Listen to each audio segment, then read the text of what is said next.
A Course in Miracles contains a whole philosophy for living in our times. The course was born when an inner voice spoke to Dr. Helen Schuckman in 1965 while she was working at Columbia University.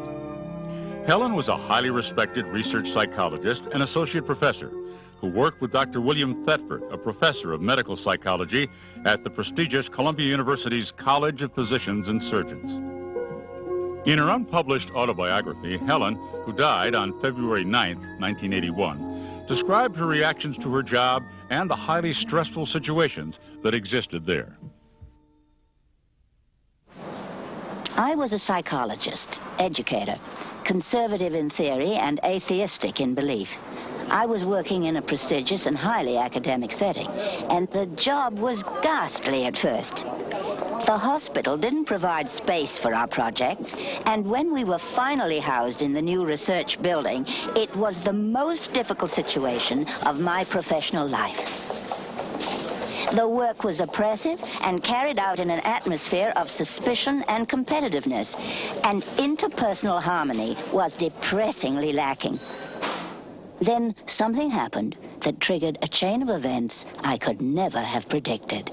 We had worked together for a number of years, actually from 1958 until the summer of 1965, with a good deal of improvement in terms of the organization of the psychology department at the hospital, but we weren't really at peace. And one day I gave Helen a little speech. This was in June of 1965 before we were going to a meeting. Essentially what I said is, there must be a better way of living and working in the world, of handling our personal and professional relationships and problems, and I'm determined to find it. This was kind of a long speech for me, and I remember feeling at the end of this that Helen probably was going to laugh, but to my amazement, quite the contrary. She said, "You're absolutely right, Bill. We'll find this other way together." And that was the beginning of a joint commitment which the two of us made. The summer of 1965 was an extraordinary summer for both Helen and me in a number of ways. Helen began to have a great deal of what you might call heightened visual imagery or dream sequences. She began to experience this with considerable clarity, and I suggested that she write down these experiences as they occurred, because they seemed to have something they were saying something very important, even though we didn't know exactly what that was. Helen prided herself as a research psychologist, not as someone who heard voices, who had heightened visual imagery, who experienced all of these psychic events that occurred throughout the summer of '65. It was extremely distressing to her. She kept feeling that maybe she was losing her mind. Certainly she couldn't reconcile all of this activity with her scientific predilections.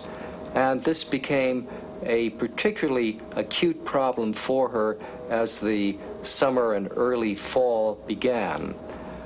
One night she called me, and this was in October, and said, "You know, that inner voice refuses to go away. It keeps saying, 'This is a Course in Miracles, please take notes.' What shall I do? Suppose it's crazy, suppose it doesn't make any sense, you know, suppose it's flipped." And she was obviously going through a great deal of anguish and agony at that point.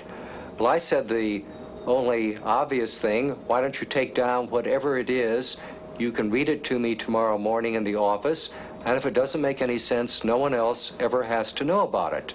But at least we'll know what it is. So that's what we did. The next morning, Helen came in, and as she read that beautiful introduction to the text, which says, "Nothing real can be threatened, nothing unreal exists. Herein lies the peace of God." It was obvious that we were tuning in to something that could hardly be regarded as crazy, no matter how unexpected it was. A major contribution of miracles is their strength in releasing you from your false sense of isolation, deprivation, and lack. miracle is never lost. It may touch many people you have not even met and produce undreamed of changes in situations of which you are not even aware. Miracles are natural signs of forgiveness. Through miracles, you accept God's forgiveness by extending it to others. I would feel the writing coming on almost daily, and sometimes several times a day. Evenings turned out to be a favorite time for dictation. I objected bitterly to this and often went to bed defiantly without writing anything. But I could not sleep. Eventually, I got up in some disgust and wrote as directed. I never knew when I started a sentence how it would end, and the ideas came so quickly that I had trouble keeping up with them.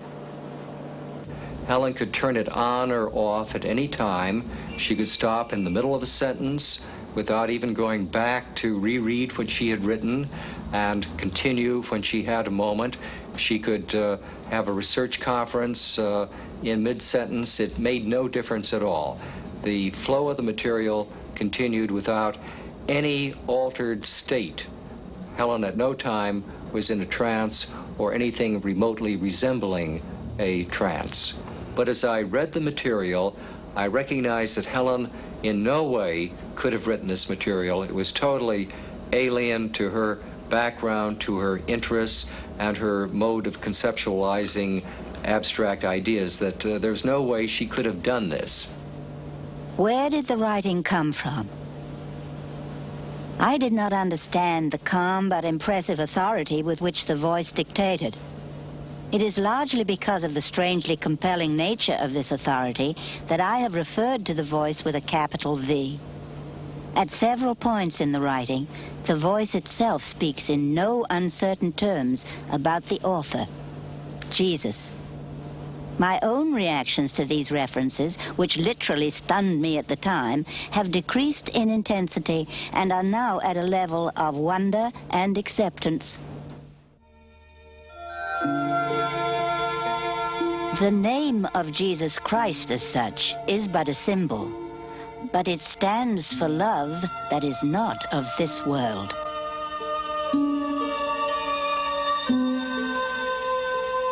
This course comes from him because his words have reached you in a language you can love and understand.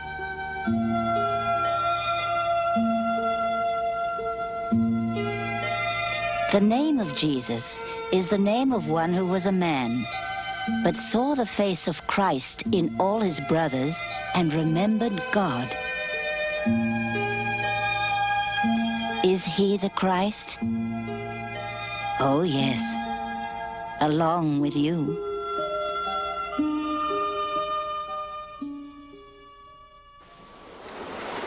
The first part of the material that we worked on lasted for almost 3 years and ended up as a 622-page volume.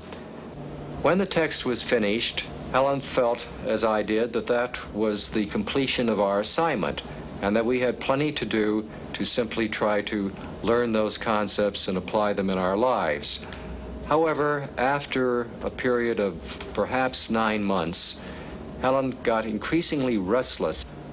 Then one day, she began to take down the workbook for students, which consists of 365 lessons, one for each day of the year. And that was the beginning of the second part of the course. That took approximately 2.5 years, and at the end of that, we again thought that we were finished. And after a number of months, again, of not being quite sure what would happen next, the third and final volume was announced as the Manual for Teachers. So the total period of time was approximately 7 years from the time we began with the text, including the workbook, and finally the Manual for Teachers.